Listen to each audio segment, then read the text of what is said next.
আসসালামু আলাইকুম, কি অবস্থা সবার? আশা করি সবাই অনেক বেশি ভালো আছো। তো তোমরা যারা রাজশাহী বিশ্ববিদ্যালয়ে ভর্তি পরীক্ষা দিবা তাদের জন্য ফিজিক্স পার্টটা নিয়ে অনেক চিন্তিত থাকো যে ভাই ফিজিক্স পার্টটা আসলে কিভাবে পড়বো, কিভাবে পড়লে আমরা বেশি মার্ক এনশিওর করতে পারবো, কোন চ্যাপ্টার গুলো আমরা বাদ দেওয়া যাবে এবং কোন চ্যাপ্টার গুলো পড়তে হবে, এবং তোমাদের শর্ট সিলেবাসটা পড়লেই হবে কিনা নাকি শর্টের বাইরেও পড়তে হবে। তো অনেক প্রশ্ন তোমাদের ফিজিক্স নিয়ে রাজশাহী সি ইউনিটের। তো আমরা আবি সি ইউনিটের তোমাদের ফিজিক্স পার্টটা একদম কমপ্লিট ভাবে আমরা অ্যানালাইসিস করে দেখাই দিব বিগত 4 বছরের প্রশ্ন, কেমন প্রশ্ন আসে, শর্টের বাইরে থেকে প্রশ্ন আসে কিনা, তোমাদের কি পড়তে হবে থিওরির জন্য, ম্যাথের জন্য, সবকিছু একটা ভিডিওতে তুমি পেয়ে যাবা এ টু জেড ফিজিক্সের জন্য। তো অবশ্যই ভিডিওটা সম্পূর্ণ দেখবা, ঠিক আছে? আর যারা রাজশাহী বিষয় সিনিয়র এক্সাম প্লাস সাজেশন বেসে ভর্তি হবা তারা আমাদের হোয়াটসঅ্যাপ নাম্বার অথবা আমাদের পেজে নক দিয়ে ডিটেলসটা জেনে নিবা, অথবা এই ভিডিওর শেষে তোমাদের ডিটেলসটা কিন্তু দেখাই দেবো কিভাবে আমাদের এক্সামগুলো হয়ে থাকে ওয়েবসাইটে। তারপর আসো আমরা প্রথমে চলে যাই আমাদের চ্যাপ্টার অ্যানালিসিস নিয়ে। প্রথম পত্র আমাদের আমাদের পদার্থবিজ্ঞান প্রথম পত্র থেকে যে সকল চ্যাপ্টার আছে আমরা নিয়ে রাখছি শর্ট এবং ফুল। তো অবশ্যই আমরা এখন দেখবো যে কোন চ্যাপ্টারগুলো আমাদের জন্য বেশি ইম্পর্টেন্ট। তো প্রথমে আমরা আসি ধরো ভৌত জগত পরিমাপ। তো এই চ্যাপ্টারটা যদি আমি লক্ষ্য করি তো এখানে আমাদের শুধুমাত্র 23-24 সেশনে, ওয়েট,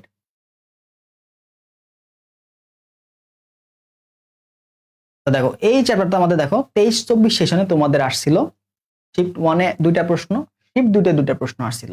এখান থেকে কেমন প্রশ্ন আসে ভাই? এখান থেকে তুমি মাত্রার প্রশ্নগুলো সলভ করো, ঠিক আছে? মাত্রা অধ্যায়ের যে সকল ইম্পর্টেন্ট মাত্রাগুলো আছে, এরপরে তোমরা এখান থেকে দেখবা যে ত্রুটির যে ম্যাথগুলো আছে না, ত্রুটির ম্যাথ বিগত বছরে আসে না কি, এই বছরের ত্রুটির ম্যাথ আসার সম্ভাবনা অনেক বেশি। তো ত্রুটির ম্যাথগুলো মাস্ট এখান থেকে সলভ করবা। 22-23 সেশনে তোমাদের একটা প্রশ্ন আসছিল, আর 21-22 সেশনে তোমাদের একটা প্রশ্ন আসে। এর আগের বছরগুলোতে অর্থাৎ 20-এর আগের গুলাতে তোমাদের ভৌত জগতে প্রশ্ন আসতো। তো যেহেতু রিসেন্ট ইয়ার গুলোতে আসে নাই, তার মানে এই বছরে ভৌত জগত পরিমাপ থেকে প্রশ্ন তোমাকে দিবে। গত বছর আসে নাই মানে এই বছর তোমাকে প্রশ্ন দিবে, যে কোনো একটা শিফটে তুমি প্রশ্ন পাবা। যেহেতু এই বছরও তোমাদের 2টা শিফটে প্রশ্ন হবে, তো অবশ্যই যে কোনো একটা শিফটে তুমি পাবা। ভেক্টর থেকে অবশ্যই তোমাকে প্রশ্ন দিবে একটা মাস্ট, মানে ভেক্টর থেকে না আসা এরকম কোনো বছর হয় নাই, তো অবশ্যই ভেক্টর থেকে প্রশ্ন দিবে। তো ভেক্টর থেকে যে প্রশ্নটা বেশি দেয় সেটা হচ্ছে ডাব্লিউ ইকুয়াল হচ্ছে এফ ডট এস, এবং ডাইভারজেন্সের প্রশ্ন তুমি পাবা, মধ্যবর্তী কোণ নির্ণয়ের প্রশ্ন পাবা, এইগুলা থেকে ঘুরে ফিরে তুমি প্রশ্ন পাবা। তো এখানে দেখো 24-25 সেশনে আমাদের শিফট ওয়ানে একটা প্রশ্ন আসছিল, শিফট 2-এ 2টা প্রশ্ন আসছে, আর 23-24 সেশনে আমাদের শিফট ওয়ানে 2টা প্রশ্ন আসছে, শিফট 2-তে 2টা প্রশ্ন, 3টা প্রশ্ন আসছিল। তার মানে 23-24 সেশনে ভেক্টর থেকে মোটামুটি ভালোই প্রশ্ন আসছিল। 22-23-এ যদি আমরা যাই তো এখানে আমাদের শিফট ওয়ান থেকে 2টা প্রশ্ন আসছে, শিফট 2 থেকে 2টা প্রশ্ন। আর 21-22 সেশনে তোমরা দেখো শিফট ওয়ানে একটা প্রশ্ন ছিল, শিফট 2-তে 2টা প্রশ্ন ছিল। তার মানে ভেক্টর থেকে আমরা 1 থেকে 2টার প্রশ্ন পেতে পারি, ঠিক আছে? 1 থেকে 2টা প্রশ্ন ভেক্টর থেকে আমরা পেতে পারি। তো অবশ্যই এটা ভালো করে পড়বো, যেহেতু ছোট চ্যাপ্টার বাট ইম্পর্টেন্ট অনেক বেশি। নিউটনের বলবিদ্যা, তো নিউটনের বলবিদ্যাটা আমাদের জন্য আসলে শুধুমাত্র নট অনলি রাবি, সকল বিশ্ববিদ্যালয়ের জন্য অনেক বেশি গুরুত্বপূর্ণ। এখান থেকে মাস্ট প্রশ্ন আসবে।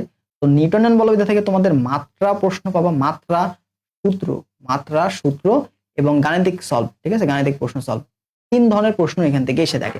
তো নিউটনের বলবিদ্যার সকল সূত্র এবং সকল মাত্রা ভালো মতো পড়ার চেষ্টা করবা। এরপর আসো গাণিতিক প্রশ্নগুলো কিভাবে আসে। বল থেকে প্রশ্ন আসবে, ঠিক আছে? বালদানকারী বল, summation F equal to M A, এই টাইপের প্রশ্নগুলা, বা বিভিন্ন শর্ত সাপেক্ষে বল এবং বেগের মধ্যে যে সম্পর্কগুলো সেগুলো থেকে প্রশ্ন আসবে। এখানে দেখো শিফট 24-25 সেশনে শিফট ওয়ানে 2টা প্রশ্ন আসছিল, শিফট 2-তে তোমাদের 4টা প্রশ্ন আসছে। আমরা যদি 23-24 সেশন দেখি তো এখানে আমাদের শিফট ওয়ানে আসছিল 5টা প্রশ্ন, শিফট 2-তে আসছিল 5টা প্রশ্ন। তার মানে 23-24 সেশনে তোমাদের নিউটন বলবিদ্যা থেকে বেশি প্রশ্ন আসলো, 5টা করে প্রশ্ন আসছিল একই চ্যাপ্টার থেকে, ঠিক আছে? তো অবশ্যই এটা তোমাকে মাস্ট ইম্পর্টেন্ট দিতে হবে, মিনিমাম 3টা প্রশ্ন তো তোমার এখান থেকে তোমার আসবেই। 22-23 সেশনে তোমাদের 3টা প্রশ্ন আসলো শিফট ওয়ানে, শিফট 2-তে আসছিল 2টা প্রশ্ন। আমরা যদি 21-22 সেশনে দেখি তো এখানে শিফট ওয়ানে আসছিল একটা প্রশ্ন, শিফট 2-তে আসছিল 2টা প্রশ্ন। এরপর আসো কাজ শক্তি ক্ষমতা। তো কাজ শক্তি ক্ষমতা থেকেও প্রত্যেক বছরই প্রশ্ন আসে, তার মানে এটাও আমাদের কখনো বাদ দেওয়ার উপায় নাই, এটা আমাদের পড়তে হবে। 24-25 সেশনে এখান থেকে তুমি মাত্রা এবং ম্যাথ, মাত্রা এবং ম্যাথ এই দুইটা এবং সূত্র থেকেও প্রশ্ন আসে, এটাও সেম, মাত্রা, সূত্র এবং ম্যাথ থেকে প্রশ্ন আসবে। এখান থেকে শিফট ওয়ানে দেখো একটা প্রশ্ন আসছে, শিফট 2-তে 2টা প্রশ্ন আসছিল। 23-24 সেশনে তোমাদের শিফট ওয়ানে আসছিল 2টা প্রশ্ন, শিফট 2-তে কোনো প্রশ্ন আসে নাই। 22-23 সেশনে যদি আমরা দেখি তো 22-23 সেশনে শিফট ওয়ান থেকে আসছিল 3টা প্রশ্ন, শিফট 2 থেকে আসছিল 3টা প্রশ্ন। তার মানে বুঝতেছো কাজ শক্তি ক্ষমতাটাও আমাদের জন্য সমান ইম্পর্টেন্ট। এবং দেখা যায় যে তোমাদের ফিজিক্স প্রথম পত্রের শর্ট সিলেবাসটা থেকে বেশি প্রশ্ন এসে থাকে। যদি কখনো বলে দেয় যে ফুল সিলেবাস, তো ফুল সিলেবাস বললেও তোমার শর্ট সিলেবাস থেকেই ম্যাক্সিমাম প্রশ্ন এসে থাকে। তার মধ্যে ভেক্টর, নিউটনের বলবিদ্যা, কাজ শক্তি ক্ষমতা, এই 3টা চ্যাপ্টার আসলে বাদ দেওয়ার কোনো উপায় নাই, মানে এখান থেকে মাস্ট প্রশ্ন আসবে, একটা হলে প্রশ্ন এখান থেকে আসবেই, ঠিক আছে? আর 21-22 সেশনে দেখো তোমাদের শিফট ওয়ানে একটা প্রশ্ন ছিল, শিফট 2-তে 3টা প্রশ্ন আসছিল। যেহেতু আমাদের হাতে সময় কম, একটু অ্যানালাইসিস করে একটু সঠিক স্ট্র্যাটেজি মেনটেন করে পড়াশোনার চেষ্টা করো। এবার রাজশাহী বিভাগে কিন্তু হিউজ একটা কম্পিটিশন হতে যাচ্ছে, কারণ কোনো সিলেকশন নাই, সবাই পরীক্ষা দিতে পারতেছে। যাদের জিপিএ হচ্ছে 8, 3.5 করে আছে সবাই পরীক্ষা দিতে পারতেছে। তো তোমার কিন্তু ভালো মতো পড়াশোনা করতে হবে, একটু অ্যানালাইসিস করে অল্প সময়ে সঠিকভাবে পড়াশোনা প্রিপারেশন নিতে হবে, ঠিক আছে? মাথায় রেখো। আর এক্সামে দেওয়ার কিন্তু ইম্পর্টেন্স অনেক বেশি। পরীক্ষার আগে তোমার রাবিতে দেখবে যে সময় তুমি ঠিকভাবে মেনটেন করতে পারতেছো না, তোমার ভয় কাজ করছে, তার জন্য কিন্তু বেশি বেশি এক্সাম দাও, সেটা অনলাইন হোক বা অফলাইন হোক। ইফোর্ট দিয়ে এক্সাম দিবা, অনলাইনে ইফোর্ট দিয়ে এক্সাম দিলে দেখবা ভালো করা সম্ভব। তোমার উপর ডিপেন্ড করছে তুমি কতটা ইফোর্ট দিচ্ছ, তুমি কতটা মনোযোগ দিয়ে এক্সাম দিচ্ছ, ঠিক আছে? এক্সাম পাশে ভর্তি হয়েছিল অবশ্যই ভর্তি হয়ে যাবে, ঠিক আছে? এই নাম্বারে ভর্তি নক দিয়ে ভর্তি হয়ে যাবা। মহাকর্ষ অভিকর্ষ, এখান থেকে তোমার একটা প্রশ্ন পাবো, এখান থেকে সূত্র এবং হচ্ছে তোমার জি এর সাপেক্ষে সূত্র এবং জি নির্ণয়, বিভিন্ন জায়গাতে জি নির্ণয় টাইপের প্রশ্নগুলো আসে। তো দেখো 24 সেশনে একটা করে প্রশ্ন ছিল দুইটা শিফটেই। 23-24 সেশনে আমরা শিফট 1-এ দুইটা প্রশ্ন পাইছি, শিফট 2-তে দুইটা প্রশ্ন পাইছি। 22-23 সেশনে তোমাদের শিফট 1-এ একটা প্রশ্ন আসছে, শিফট 2-তে তোমাদের তিনটা প্রশ্ন আসছিল, এটাই সর্বোচ্চ মহাকর্ষ অভিকর্ষ থেকে আসা প্রশ্ন। 21-22 সেশনে একটা করে, শিফট 2-তে দুইটা করে। তার মানে এখান থেকেও তোমাদের প্রশ্ন আসবে, একটা করে প্রশ্ন রাবিতে তুমি পাবা, মিনিমাম একটা প্রশ্ন রাবিতে তুমি পাবা। তো অবশ্যই এই চ্যাপ্টারটা তোমাকে বাদ দেওয়া যাবে না। পদার্থের গাঠনিক ধর্ম থেকে প্রশ্ন আসে। পদার্থের গাঠনিক ধর্ম থেকে ইয়ং এর গুণাঙ্ক, ইয়ং এর গুণাঙ্ক থেকে তোমাদের যে কতটুকু বল প্রয়োগ করলে এত পার্সেন্ট সংকুচিত বা প্রসারিত হবে, এই টাইপের প্রশ্নগুলো আসে।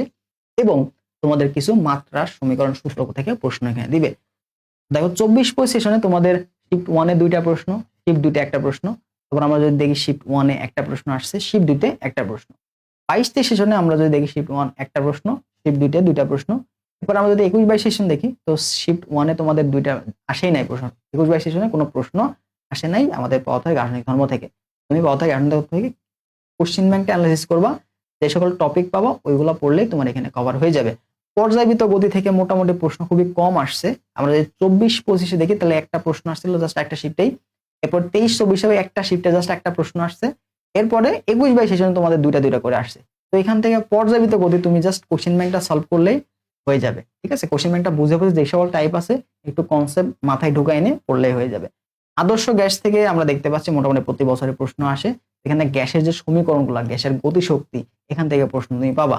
তারপর দেখো 24-25-এ তোমাদের শিফট 1-এ দুইটা আসছে, শিফট 2-তে একটা প্রশ্ন আসছে। তো গ্যাসের প্রকৃতি, গ্যাসের গতিশক্তি, এই টাইপের প্রশ্ন থেকে এখানে বেশি আসে। আমরা যদি 23-24 সেশনে দেখি, তো শিফট 1-এ তোমাদের একটা প্রশ্ন আসছিল, শিফট 2-তে কোনো প্রশ্ন আসে নাই। আমরা যদি পরবর্তীতে 22-23-এ দেখি, এখানে আমাদের শিফট 1-এ দুইটা প্রশ্ন আসছিল, শিফট 2-তে একটা প্রশ্ন ছিল। 21-22 সেশনে তোমাদের হচ্ছে শিফট 1-এ আসছিল দুইটা প্রশ্ন এবং শিফট 2-তে আসছিল আসে নাই কোনো প্রশ্ন। তরঙ্গ থেকে, এটা আমাদের শর্ট সিলেবাসের বাইরে, ফুল সিলেবাস, তো এখান থেকে আমাদের রিসেন্ট ইয়ারে কোনো প্রশ্ন আমরা দেখতে পাচ্ছি না। বাট আমাদের 22-23 সেশনে একটা প্রশ্ন ছিল, তো তুমি চাইলে তরঙ্গ চ্যাপ্টারটা স্কিপ করতে পারো, মানে শর্ট সিলেবাস তোমার বাইরে অথবা এখানে তুমি একটা চ্যাপ্টার পড়বে সেটা গতিবিদ্যা। তো গতিবিদ্যা থেকে কোনগুলো দেখবা? গতিবিদ্যা থেকে গতির যে সূত্রগুলো, গতিবিদ্যা থেকে যে সকল টপিকগুলো দেখবা বলে দিই। গতিবিদ্যা থেকে গতির সূত্রগুলা, ঠিক আছে? গতির যে সূত্র এগুলা দেখবা, এবং হচ্ছে প্রাস, ঠিক আছে? প্রাসের আছে না, প্রাসের সূত্র, প্রাসের সূত্র, এখান থেকে তোমাকে টি নির্ণয়, ভি নির্ণয় এবং আর নির্ণয়, এই তিনটা সূত্র তুমি ভালো করে দেখবা, ঠিক আছে? তাহলে গতিবিদ্যাটা মোটামুটি কভার হয়ে যাবে। গতির সূত্রগুলো দেখবা, ঠিক আছে? গতির সূত্রগুলো থেকে প্রশ্ন আসে। প্রাসের সূত্রগুলো দেখবা, সেখান থেকে টি ভি আর কিভাবে নির্ণয় করে ওই টাইপের সূত্রগুলো দেখলে গতিবিদ্যাটা কভার হয়ে যাবে, যে সকল প্রশ্নগুলো আসে। ওকে, আচ্ছা, পরবর্তীতে আসো আমাদের দ্বিতীয় পত্র। তো দ্বিতীয় পত্র থেকে আবার শর্টের বাইরে থেকে প্রশ্ন আসে কয়েকটা চ্যাপ্টার থেকে, সেগুলো আমরা দেখাই দিব। তো প্রথমে আসো আমরা শর্ট সিলেবাসটা দেখি। তাপগতিবিদ্যা, এখান থেকে তুমি প্রতি বছর প্রশ্ন পাবা এবং এই বছর এখান থেকে প্রশ্ন আসবেই মাস, ঠিক আছে? কর্ণ ইঞ্জিন, গ্যাসের তাপীয় যে সূত্রগুলা, এখানে বেশ কিছু টাইপ আছে যেখান থেকে রাবিতে প্রশ্ন আসে। তো 24-25 সেশনে তোমাদের শিফট 1-এ একটা প্রশ্ন আসছে, শিফট 2-তে একটা প্রশ্ন আসে। তো আমরা কিন্তু এক্সাম ব্যাচগুলোতে শুধুমাত্র তোমাদের এক্সাম দেবো তা কিন্তু না। তো সাজেশন ব্যাচ বলা হয়েছে, এখানে আমরা সাজেশন কিছু ক্লাস রাখবো। তো রাবির এক্সামের আগে আমরা ফিজিক্সের জন্য মোস্ট ইম্পর্টেন্ট 50টা টপিক রাখবো, ম্যাথের জন্য মোস্ট ইম্পর্টেন্ট 50টা টপিক রাখবো, কেমিস্ট্রির জন্য মোস্ট ইম্পর্টেন্ট 50টা টপিক রাখবো, তার উপর তোমাদের ক্লাস দিব। দেখবা যে ওখান থেকে তোমরা ম্যাক্সিমাম প্রশ্ন একদম কমন পেয়ে যাবা রাবি সিউনিটে। তার মানে এক্সামের পাশাপাশি তোমরা সাজেশন গুলো কিন্তু এখানে পেয়ে যাবে ইনশাআল্লাহ, ঠিক আছে? এই ক্লাসগুলো আমরা ডিসেম্বর থেকে শুরু করবো, ঠিক আছে? ডিসেম্বর থেকে তোমাদের ক্লাস দেওয়া হবে। তো অবশ্যই এখন এক্সামগুলো নিয়ে নিচ্ছি, এরপর আমরা ক্লাসগুলো নিয়ে শেষ মুহূর্তে তোমাদের একটা রিভিশন দেওয়ার চেষ্টা করবো। তাপগতিবিদ্যা থেকে দেখো 23-24 সেশনে তোমাদের শিফট 1-এ একটা প্রশ্ন আসছিল, শিফট 2-তে দুইটা প্রশ্ন আসছে। 22-23 সেশনে তোমাদের শিফট 1-এ একটা প্রশ্ন আসছে, শিফট 2-তে একটা প্রশ্ন। 21-22 সেশনে শিফট 1-এ আসছে তিনটা প্রশ্ন, শিফট 2-তে আসে দুইটা প্রশ্ন। তার মানে তোমার যদি কপাল ভালো থাকে এখান থেকে তুমি দুইটা প্রশ্ন পেতে পারো, বাট একটা প্রশ্ন তাপগতিবিদ্যা থেকে করবেই করবে। ঠিক আছে, স্থির তড়িৎ থেকে তোমার প্রশ্ন আসে ধারক রিলেটেড প্রশ্ন। ঠিক আছে, স্থির তড়িৎ থেকে তুমি যদি ধারকের পার্টটা খুব ভালো করে পড়ো, ধারক নির্ণয় এবং কিভাবে বিভব নির্ণয় করে কেন্দ্রে, একটা ত্রিভুজের কেন্দ্রে বা চতুর্ভুজের কেন্দ্রে, বর্গের কেন্দ্রে, এই যে বিভব নির্ণয়ের প্রশ্নগুলা এখান থেকে কিন্তু আসে। ধারক এবং বিভব থেকে খুবই প্রশ্ন আসে। স্থির তড়িৎ থেকে দেখো 24 সেশন তোমাদের দুইটা প্রশ্ন আসছে, শিফট 2 তে আসলো একটা প্রশ্ন। 23-24 সেশনে তোমাদের শিফট 1 এ আসলে একটা প্রশ্ন, শিফট 2 তে আসলে একটা প্রশ্ন। 22-23 সেশনে শিফট 1 এ সর্বোচ্চ প্রশ্ন আসে, সেটা হচ্ছে 4টা প্রশ্ন আসছিল স্থির তড়িৎ থেকে। এরপরে আমরা যদি দেখি 21-22 সেশনে স্থির তড়িৎ থেকে শিফট 1 এ 0টা প্রশ্ন, শিফট 0 তে মানে একটা প্রশ্ন আসছে। তার মানে একটা করে প্রশ্ন এখান থেকে আসার সম্ভাবনা আছে স্থির তড়িৎ থেকে। ঠিক আছে, ধারক বিভব কিভাবে নির্ণয় করে এবং সূত্রগুলা, ঠিক আছে, সূত্রগুলাও এখানকার গুরুত্বপূর্ণ। বল নির্ণয়ের যে সূত্রগুলো, দুইটা আধানের মধ্যবর্তী বল নির্ণয়ের সূত্র কি, কিসের উপর ডিপেন্ড করতেছে, আধান কতটুকু বাড়াইলে বল কতটুকু চেঞ্জ হচ্ছে, এই ধরনের দেখবা। স্থির তড়িৎ থেকে ইম্পর্টেন্ট যখন আসে না তখন আসে না, বাট আসলে দুইটা করে প্রশ্ন মাস্ট আসে। দেখো শিফট 1 এ কিন্তু প্রশ্ন আসে না, বাট শিফট 2 তে স্থির চলতড়িৎ থেকে দুইটা প্রশ্ন আসে 24-25 সেশনে। এবার আমরা যদি দেখি 23-24 সেশনে, চলতড়িৎ থেকে তোমার শিফট 1 এ আসছিল 4টা প্রশ্ন, শিফট 2 তে 4টা প্রশ্ন। তার মানে যখন আসবে চলতড়িৎ থেকে তখন মিনিমাম দুইটা প্রশ্ন, সর্বোচ্চ 4টাও আসতে পারে। এরপর আমরা যদি দেখি 22-23 সেশনে চলতড়িৎ থেকে তোমাদের শিফট 1 এ কোনো প্রশ্নই আসে নাই, বাট শিফট 2 তে তোমাদের 3টা প্রশ্ন আসছিল।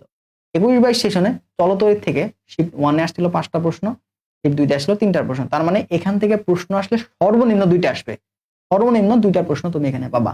একটা আছে সার্কিট সলভ, সার্কিট থেকে তড়িৎ প্রবাহ নির্ণয়, আর একটা আছে ক্ষমতা, ক্ষমতা P = VI বা I² বা V², এই টাইপের প্রশ্ন থেকে রোধ নির্ণয় বা বিভব নির্ণয় বা তড়িৎ প্রবাহ নির্ণয়, এই টাইপের প্রশ্ন তুমি এখানে পাবা। ঠিক আছে, রোধের বৈশিষ্ট্যগুলো থেকে, রোধ এতটুকু বাড়াইলাম তাহলে তুল্যরোধ কত হবে, তুল্যরোধ, তড়িৎ প্রবাহ, ক্ষমতা, কাজ কতটুকু হচ্ছে, কারেন্টের বিল, এই কয়টা টপিক থেকে চলতড়িৎে প্রশ্ন আসে।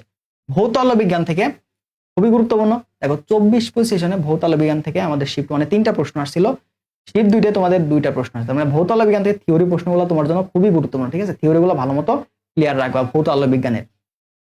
শিফট 23-24 সেশনে আমরা দেখতে পাচ্ছি ভৌতআলো বিজ্ঞান থেকে একটা একটা করে প্রশ্ন আসছিল দুইটা শিফটে। 22-23 সেশনে আমাদের শিফট 1, শিফট 2 তে ভৌতআলো বিজ্ঞান থেকে একটা একটা করে প্রশ্ন আসে।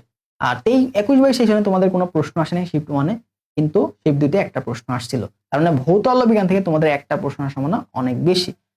আধুনিক পদার্থবিজ্ঞানের সূচনা থেকে মাঝে মাঝে আসে, কিছু শিফটে আসে, কিছু শিফটে আসে না, বাট প্রত্যেক বছর আসে। যেমন 24-25 সেশনে তুমি যদি দেখো শিফট 1 এ আসে না, বাট শিফট 2 টা কিন্তু ঠিকই আসছে। তো তোমার যদি শিফট 1 এ না হয় শিফট 2 তে হইতো, তোমার তো ঠিকই প্রশ্ন সলভ করা লাগতো। তার মানে প্রত্যেকটা শিফটকে আমাদের ইম্পর্টেন্স দিতে হবে। ঠিক আছে, একটা শিফটে আসে না মানে যে আসবে না তা কিন্তু না, পরবর্তী শিফটেও সেম ভাবে প্রশ্ন আসতে পারে। আমরা ইয়ার ওয়াইজ দেখবো। ঠিক আছে, দেখো 24-25 সেশনে আর দুইটা কিন্তু প্রশ্ন আসছে, 23-24 সেশনে দেখো একটা একটা করে আসছে, 22-23-এ দুইটা প্রশ্ন আসছে, প্রথম শিফটে আসে না, বাট দ্বিতীয় শিফটে কিন্তু আসছে।